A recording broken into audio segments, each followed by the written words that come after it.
Dr. Wenliang is dead. 5 weeks ago, on the 30th of December, he noticed a virus similar to SARS, a killer Chinese virus from 2 decades ago.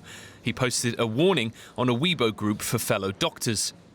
3 days later, the 3rd of January, he was reprimanded by officials and forced to sign an apology. Wuhan shut down its food and wildlife market, the origin of the virus, on the same day. But then officials delayed a citywide lockdown and the virus spread. Weeks later, the city announced the virus and the official lockdown came.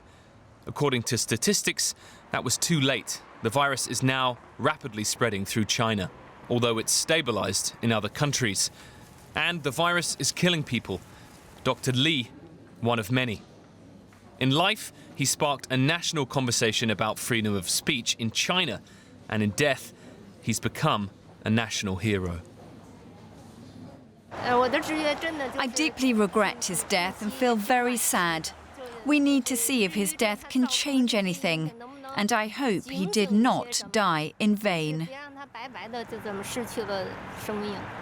China says it's now effectively dealing with the spread of the virus. Xi Jinping emphasized that since the outbreak of the coronavirus, the Chinese government and its people have been making great efforts in fighting the epidemic. But many people feel otherwise. For them, Dr. Li's story shows that Chinese officials' priorities are about control and political self-preservation. Well, for more on this, I'm joined by correspondent Mathias Bölinger in Beijing. Mathias, tell us more about this doctor who has died. Wenliang was an ophthalmologist in a hospital in Wuhan, and in the end of December, beginning of January, he noticed an unusual amount of patients who had been something that seemed to be a viral pneumonia. Now we know it is the novel coronavirus. He talked about it in a chat group of fellow doctors and was reprimanded by the police and told not to talk about it anymore. He's sometimes called now a whistleblower, but he didn't even go public with this. He talked with fellow colleagues and he was punished for that.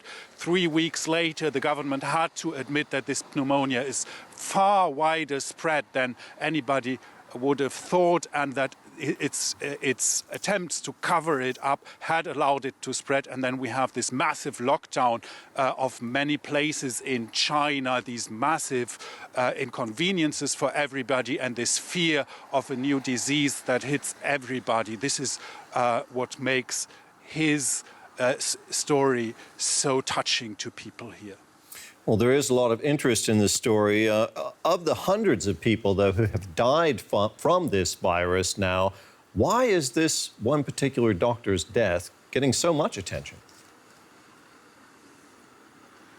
This doctor's death seems to galvanize all emotions that have been built up with people here in China. I see on social media WeChat moments that is something similar to Facebook. Everybody, literally everybody, posting about his death, no matter whether these are people who work in government institutions or whether these are people who are critical of the government, who support the government, who are educated, who are less educated. This touches everybody because this virus, of course, concerns everybody, and his story is very much something that people can identify with. He seems to have been a regular guy, a father whose wife is pregnant with their second child, who went to work, who saw something that he thought he should warn others about. He did warn others about, he was right, but instead he was reprimanded by the government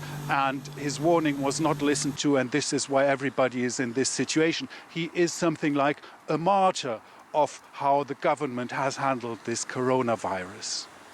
Mathias, we know that authorities in China do have a tight grip on information flows. Do people there trust that their government will tell them what they need to know about this epidemic?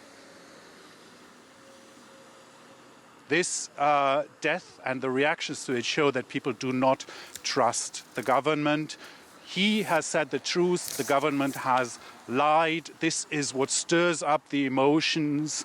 Now we can see lots of posts about him on social media. The government is not able or not willing to censor everything, but it carefully censors everything that turns this death into outright criticism of the government. You cannot post on Chinese social media phrases like the government owes him an apology or freedom of speech would have prevented this crisis. Mathias, thank you very much. That was correspondent Mathias Bölinger in Beijing.